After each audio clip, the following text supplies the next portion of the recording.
السلام علیکم ورحمۃ اللہ وبرکاتہ۔ تمام دوستوں سے گزارش ہے کہ ہمارا یوٹیوب چینل سبسکرائب کیجیے، اور اگر آپ کو ہماری ویڈیو پسند آئے تو اسے لائک اور شیئر ضرور کر دیجیے۔ آپ صلی اللہ علیہ وسلم کے مشن کو اور نظام کو بڑھتا ہوا دیکھ کر کافروں کی پریشانیاں دن بدن بڑھتی جا رہی تھیں، اور انہوں نے مختلف حملے کیے غزوہ بدر کی صورت میں اور غزوہ احد کی صورت میں، اور پھر بالآخر غزوہ خندق کی صورت میں ایک بہت بڑی جنگ کا انہوں نے اعلان کیا اور مدینہ کے اوپر حملہ آور ہوئے۔ غزوہ خندق کا واقعہ ہر ایک مسلمان کو معلوم ہے،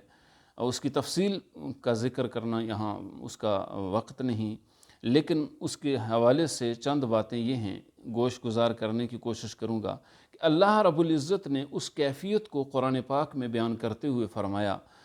کہ اس وقت کو یاد کرو کہ جب تمہارے آنکھیں اس خوف کی وجہ سے پتھرا گئی تھیں، اور جب تمہارے دل سینوں سے اچھل کر حلق میں پھنس چکے تھے، اور جب تم آزمائے جا رہے تھے، اس مشکل ترین کیفیت میں جب کہ ایک بہت بڑی فوج مدینہ کے اوپر حملہ آور ہے اور ریاست کی بقا کا معاملہ ہے،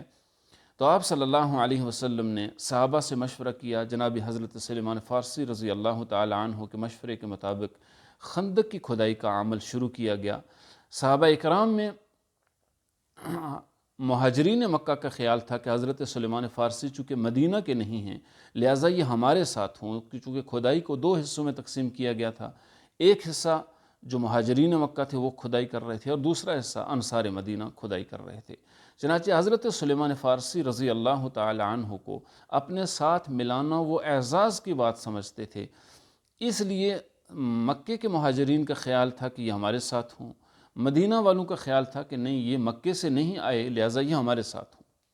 جناب نبی کریم صلی اللہ تعالی علیہ وسلم کو جب پتہ چلا تو آپ صلی اللہ علیہ وسلم نے فرمایا، سلیمان منا و اہل البیت، سلیمان تو ہم میں سے ہے، ہمارے گھر کا آدمی ہے۔ حضرت سلیمان فارسی رضی اللہ تعالی عنہ کو یہ اعزاز کیوں ملا؟ اس لیے کہ حضرت سلیمان فارسی رضی اللہ تعالی عنہ نے دین کے غلبے کے لیے آپ صلی اللہ علیہ وسلم کے مشن اور منصوبے کو کامیاب بنانے کے لیے اپنا ہر ایک چیز قربان کر دی۔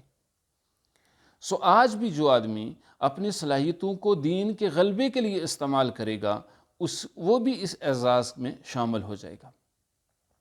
چنانچہ خندق کی کھدائی کے دوران جب ایک پتھر جو ٹوٹ نہیں رہا تھا آپ صلی اللہ علیہ وسلم کو بتایا گیا، آپ نے کودال کی اس پر ضرب لگائی تو وہ اس سے ٹوٹ گیا۔ ٹوٹنے کے دوران ایک چمک، ایک انگارہ پیدا ہوا، ایک چنگاری پیدا ہوئی، تو آپ صلی اللہ علیہ وسلم نے اس موقع پر جو بات فرمائی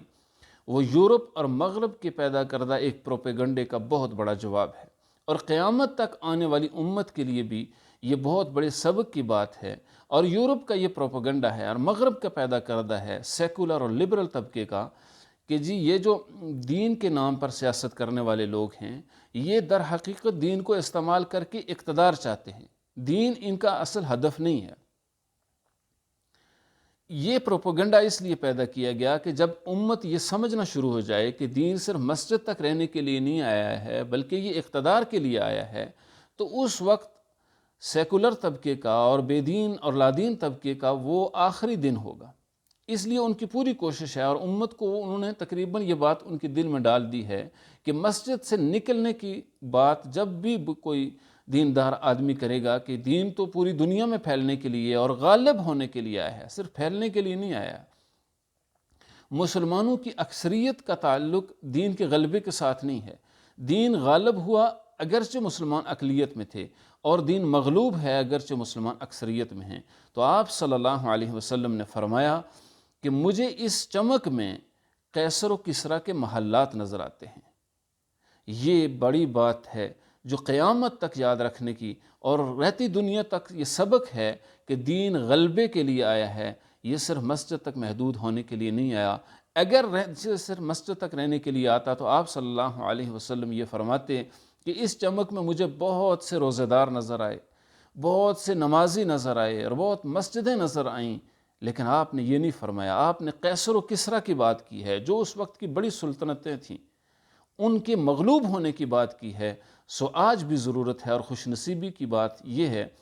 اور خوش نصیب ہیں وہ لوگ کہ جو اس نظام کے نفاذ اور اس کی سربلندی کے لیے اپنے آپ کو پیش کریں گے اور اپنی صلاحیتوں کو استعمال کریں گے۔ دین اسلام کے علاوہ ہر نظام باطل ہے، اور اس کے لیے کی جانے والی کوششیں بھی دنیا اور آخرت میں خسارے کا باعث ہیں۔ سو اپنے تمام تر مفادات، تمام تر ترجیحات اور تمام جماعتی وابستگیوں سے ہٹ کر دین اسلام کے غلبے کے لیے اپنے آپ کو پیش کرنا، یہی ہماری معراج اور یہی ہمارے عروج کی ضمانت ہے۔